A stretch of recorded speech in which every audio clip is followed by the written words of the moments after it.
La lecture de presse du jour sur Alliance 92. De notre lecture de presse en ce vendredi, reflet, bien entendu, reflet, trouvé dans les journaux Courrier de Madagascar et le journal Les Nouvelles. Autorités politiques et campagne, polémique autour d'un enjeu clé des élections, c'est le grand titre ici fourni. Et l'édito ici, une question est posée, réconciliation en marche ? Point d'interrogation. Le jeu des alliances de cet entre-deux tours de la présidentielle a donc réservé son lot de surprises, autant pour l'électorat que pour les candidats eux-mêmes, ou plutôt des demi-surprises, car si les positionnements ont quelque peu tardé à se faire connaître, ils se sont considérablement multipliés ces 2 dernières semaines, dont certains déjà prévisibles d'après les observateurs les plus avisés de cette crise malgache.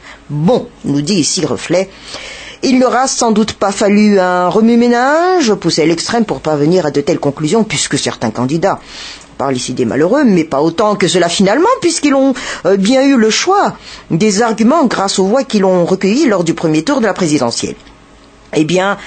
Certains candidats donc sont allés jusqu'au bout de leur logique en continuant de soutenir le poulain du régime qui leur a un jour donné un siège. D'autres aussi fidèles à leurs principes se sont tout simplement abstenus de prendre une quelconque position. Il y a enfin ceux qui, selon l'acceptation générale, mais surtout d'après leurs détracteurs, viraient de bord, mais à bien y penser, nous dit toujours ici Reflet, tout cela entre dans la normalité des choses. Mais au final, la situation initiale de la crise a complètement basculé avec des protagonistes que tous opposaient au début, mais que le fameux jeu des alliances électorales a rapproché, dépassant du coup les clivages politiques. D'une certaine manière, apprécie ici Reflet, il y a une forme de réconciliation réussie, là où d'autres entités comme le FFKM ou encore le Conseil de la réconciliation malgache ont échoué. Il est vrai également que les déclarations de soutien restent assez sobres, évitant même les clichés dithyrambiques, mais une chose est sûre, cela fait partie de l'exercice démocratique. Bref, les ententes se nouent, les préparatifs techniques suivent leur cours, et le second tour se dessine. Peu à peu, dixit Reflet. L'Express de Madagascar, Andianenarvel et Razafndavai, 2 clients convoités. C'est ici le grand titre mis à la une par le journal. Alors donc ici on nous dit dans la légende, alors que la plupart des candidats battus au premier tour de la présidentielle se sont alignés pour l'un ou l'autre camp, 2 candidats de poids et de voix restent à prendre. Il s'agit de Hadj Andianenarvel, le 3e avec 10%, et Edgar Razafndava, 6e avec 4,34%. Les 2 forment un tandem qui pourrait être décisif pour la victoire au second tour. C'est la légende qui accompagne ce titre. Mais par rapport au décret 2013-593, l'avis de la CES attendu, c'est ici en page 5 de journal L'Express de Madagascar. Les yeux sont tournés ainsi vers la CES, la Cour électorale spéciale.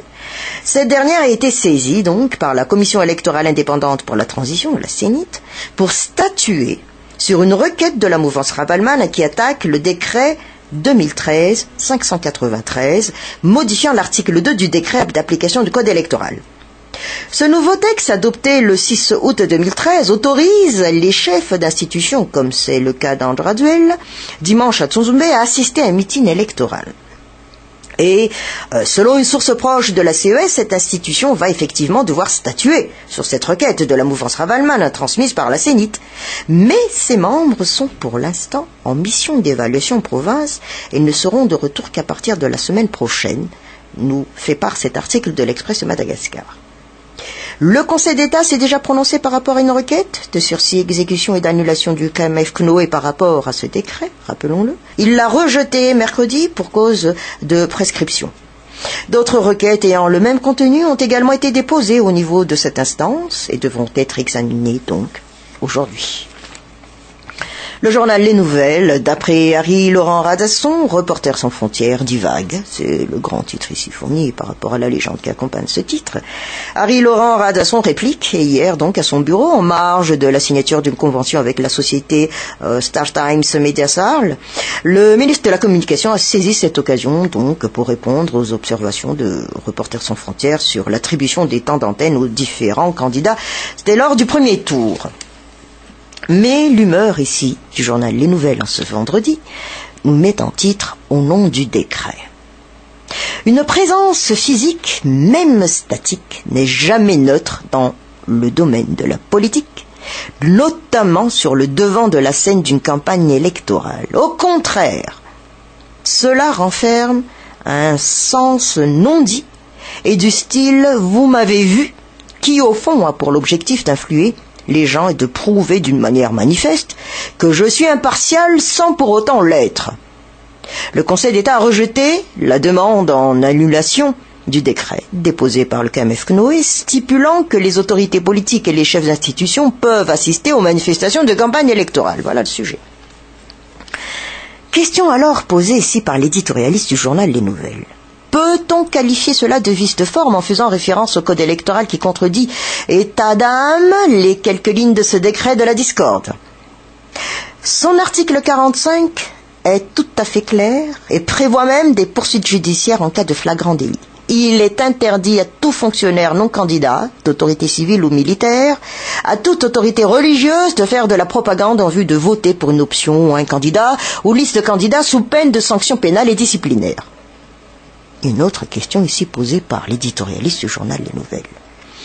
En élaborant le décret controversé, les responsables n'étaient-ils pas conscients que cet acte mettrait en cause la crédibilité du code électoral, qu'en quelque sorte la Bible sacrée des élections?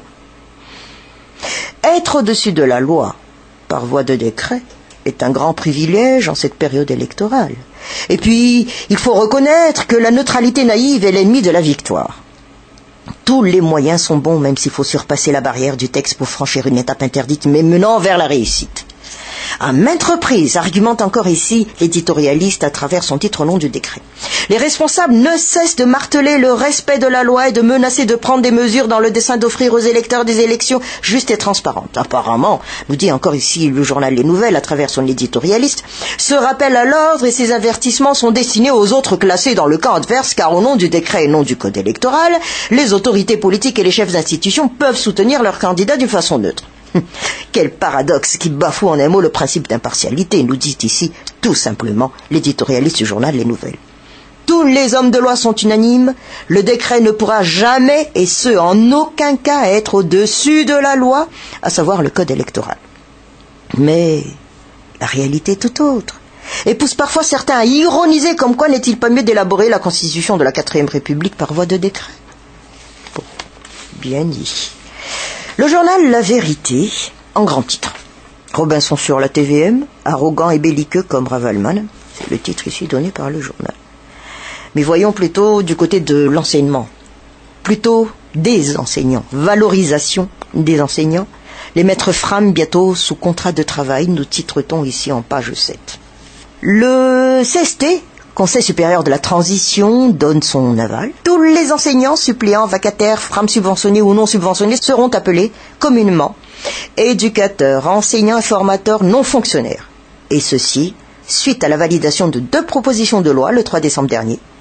La première, numéro 5-2012 du 28 novembre, relative à la valorisation du personnel et du ministère chargé de l'éducation, de l'enseignement et de la formation. La seconde nous cite encore ici cet article du journal La Vérité, proposition de loi numéro 6-2012 du 28 novembre, relative alors à la valorisation des éducateurs, enseignants et formateurs non fonctionnaires, exerçant dans les établissements publics d'éducation, d'enseignement et de formation à Madagascar, a également été donc adoptée à l'occasion. Désormais, nous dit alors ici en information le journal La Vérité, ces éducateurs, enseignants, formateurs non fonctionnaires seront des salariés des ministères où ils sont rattachés. Ainsi, en explication, ils signeront chacun un contrat de travail avec leur direction régionale de l'éducation, le DREN. Ils seront également catégorisés. Niveau 1 pour ceux dans la préscolaire et primaire, niveau 2 pour ceux des CEG et niveau 3 pour ceux des lycées. Et l'État versera des subventions dans la caisse des DREN pour payer à temps donc et normalement les salaires de ces enseignants. Une charge de moins pour les parents d'élèves qui ne seront plus contraints de payer à leurs frais. Ils seront même recrutés en tant que fonctionnaires 3 ans après la mise en vigueur de cette loi qui attend son décret d'application, nous précise ici le journal La Vérité. Ainsi, le SYNPAMA, syndicat des enseignants éducateurs, se félicite d'avoir pu mener jusqu'au bout sa lutte pour la valorisation des enseignants. Et notons, nous dit ici le journal La Vérité, qu'outre le cas de ces enseignants non fonctionnaires, un comité spécial de recrutement et d'affectation sera mis en place, regroupant des représentants du ministère et ceux des syndicats. Courrier de Madagascar, Mark Ravalman Timanda Nifiodini ni Generali Ravalmanana. Harry Laurent Radasson, RSF, est à côté de la plaque, les deux grands titres ici fournis par le journal. Mais parlons toujours ici alors de ce qui se passe dans notre environnement aussi. Eh bien, voyons ce qui se passe au niveau de ce mois de décembre. Mois de décembre, fête de fin d'année. Eh bien, les marchands ambulants en nombre pléthorique, c'est un des articles ici du journal Courrier de Madagascar. Les marchands ambulants qui squattent particulièrement certains endroits du centre-ville comme Analake, Beorir ou Mamasne ont augmenté en nombre ces derniers jours puisque les fêtes de fin d'année vont bientôt arriver. Et la présence de ces derniers cause des conséquences sur la vie des Tananariviens. Je ne vous fais pas dire, nous dit ici tout doucement mon collègue. Malgré que la commune urbaine d'Antananarive procède à la saisie de leurs marchandises tous les jours, cela ne les empêche pas de revenir le lendemain sur les mêmes lieux et ils envahissent trottoirs et les piétons sont obligés de descendre sur la chaussée. Voitures et piétons se bousculent ainsi, causant quelquefois des accidents. Par ailleurs, argumente encore ici Courrier de Madagascar, les embouteillages remarqués ces derniers temps sont également le fruit de cette situation, car outre le rétrécissement de la chaussée qui fait de la présence des piétons, eh bien les automobilistes sont obligés de doubler de prudence et de rouler moins vite pour ne pas causer d'accidents. Et pourtant, nous soulève encore ici Courrier de Madagascar, la commune urbaine d'Antananarive fait construire des marchés communaux afin que ces derniers puissent avoir un endroit pour vendre leurs marchandises. Par exemple, c'est le cas du marché Fiavanen à la petite vitesse, qui a été déserté par les marchands. Et ces derniers préfèrent vendre sur les trottoirs sous prétexte qu'ils écoulent mieux leurs marchandises. Et ainsi, la commune urbaine d'Antananarive organisera à partir du 15 décembre prochain le traditionnel bazar de Noël à Mamasne. Et on nous fait part environ 1400 marchands sont attendus. À noter que l'inscription est déjà ouverte dès maintenant pour ceux qui y sont intéressés. Mais même si la commune organise le bazar de Noël, les marchands ne s'y intéressent pas beaucoup, car ils préfèrent rester dans leur endroit habituel. Madagascar Matin, débat entre Robinson et Razormapian, la réactualisation de la lutte contre la pauvreté, c'est le titre ici donné. Mais de la filière pêche, où nous en sommes 50% de pertes chez les opérateurs après les cas d'intoxication, nos titres ici, Madagascar Matin. Donc, des cas d'intoxication alimentaire face à la consommation de viande de requin Fénériveste et dans la région Atsenan, le marché du poisson a nettement régressé ces dernières semaines. Non seulement donc dans ces deux régions de l'île, mais également dans la capitale. Et les opérateurs dans la filière affirment avoir enregistré une perte de 50% actuellement à cause de ce problème. Les consommateurs ne font plus confiance à la qualité des produits de la mer, voilà ce qu'a expliqué ici un poissonnier de la capitale, et d'autant plus qu'il ne s'agit pas de la qualité, mais plutôt de l'espèce de poisson consommé, a encore argumenté ici ce poissonnier. En effet, nous dit cet article de Madagascar Matin, les risques d'intoxication à partir de la consommation des produits halieutiques augmentent en raison de la saison chaude. Une dizaine de poissons, de tortues de mer et le requin ne peuvent être consommés en période de chaude, notamment entre octobre et avril. Il existe d'ailleurs un arrêté préfectoral qui interdit la pêche de ces deux types de poissons en cette période. Entre octobre et avril, la mer est chaude à Madagascar et le risque d'empoisonnement est quasi constant, sachant que certains poissons se nourrissent d'algues microscopiques contenant des toxines pouvant être mortelles pour celui qui mange le poisson. Toutefois, nous fait-on encore savoir ici, à travers cet article de Madagascar Matin, les opérateurs dans le secteur de pêche assurent que les poissons vendus dans les poissonneries doivent passer à des contrôles sanitaires avant d'être vendus. Les consommateurs ne courent pas de danger de ce fait. Et le ministère de la Pêche malgache collabore actuellement donc avec un laboratoire réunionnais pour l'analyse de cette toxine qui a fait plus quand même de 120 victimes dans le pays. Et il faudrait savoir aussi que la consommation de poissons dans la capitale atteint les 10 à 15 tonnes par jour, selon toujours un responsable d'ici, une piscicole malgache. Et ce chiffre s'est surtout accru à cause de l'augmentation du prix de la viande rouge sur le marché intérieur. Et La Gazette de la Grande Île. La Pamuk Ravalman dans la ligne de mire, c'est le grand titre ici donné par le journal, mais de la journée mondiale du volontariat, honneur aux jeunes, le titre ici en page 7, la Gazette de la Grande Île. À Madagascar, les structures d'accueil du volontariat sont issues du secteur public et civil, comme les administrations décentralisées. 100% des agents de Fukutane, des agents communautaires et des agents vulgarisateurs sont des volontaires. Les écoles, à l'exemple des maîtres Fran. Les groupements religieux. On a constaté, nous dit ici la Gazette de la Grande Île, que les femmes sont plus présentes dans le volontariat malgache avec 54,5% de présence, contre 45,5% chez les hommes. 66% des volontaires malgaches sont dans la tranche d'âge de 15 à 35 ans. Pourtant, cette participation des jeunes n'est pas suffisante, vu le nombre très important de jeunes à Madagascar. Et chez les jeunes, le blocage numéro 1 est le moyen, car vu l'extrême pauvreté de la population dans l'île, très peu peuvent s'offrir le luxe de faire du volontariat. Seuls 34,35% des volontaires n'exercent aucune autre activité mis à part le volontariat. De 21%, nous parlons toujours chiffres ici, sont des salariés. 36,1% exercent une activité indépendante, 4% à la recherche d'emploi et 4% des étudiants. Et les formes de volontariat les plus présentes à Madagascar sont volontariat institutionnel, administration publique, incluant collectivités locales. Le volontariat traditionnel, comme la communauté, les ONG. Le volontariat religieux aussi, scoutisme. Et le volontariat national. Le volontariat contribue énormément au développement local.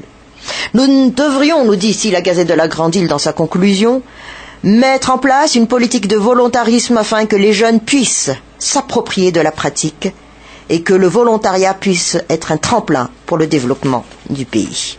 On achève notre lecture de presse ici avec Midi Madagascar, retour au pays de Raval. Le général Ravalman Richard n'est pas contre, c'est le titre ici donné par Midi Madagascar.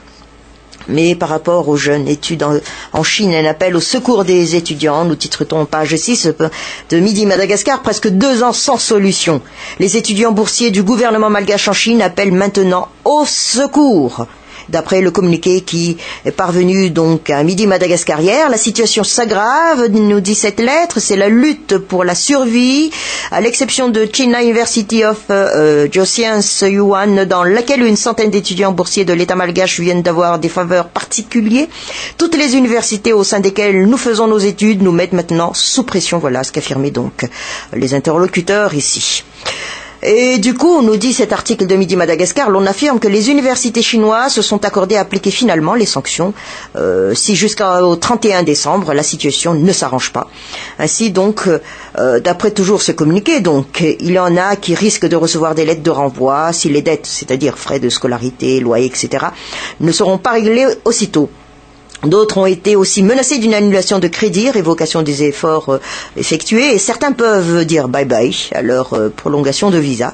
Et ce, outre la honte que nous avons tous les jours envers d'autres étudiants qui proviennent d'autres pays, ont avoué ici les étudiants, et ces derniers soulignent également que les universités chinoises n'accepteront plus des lettres de négociation de la part de l'État malgache, et afin de faire savoir également que tous les renseignements leur concernant ont été déjà envoyés aux différentes autorités chinoises afin d'en faciliter l'identification. Et face à tout cela, il est maintenant inutile de rappeler à l'État malgache à quel point ces étudiants à l'étranger ont besoin d'aide. À part ceux qui ont été soutenus par l'université Wuhan, ils sont encore plus d'une centaine à vivre ce tourment selon les précisions données.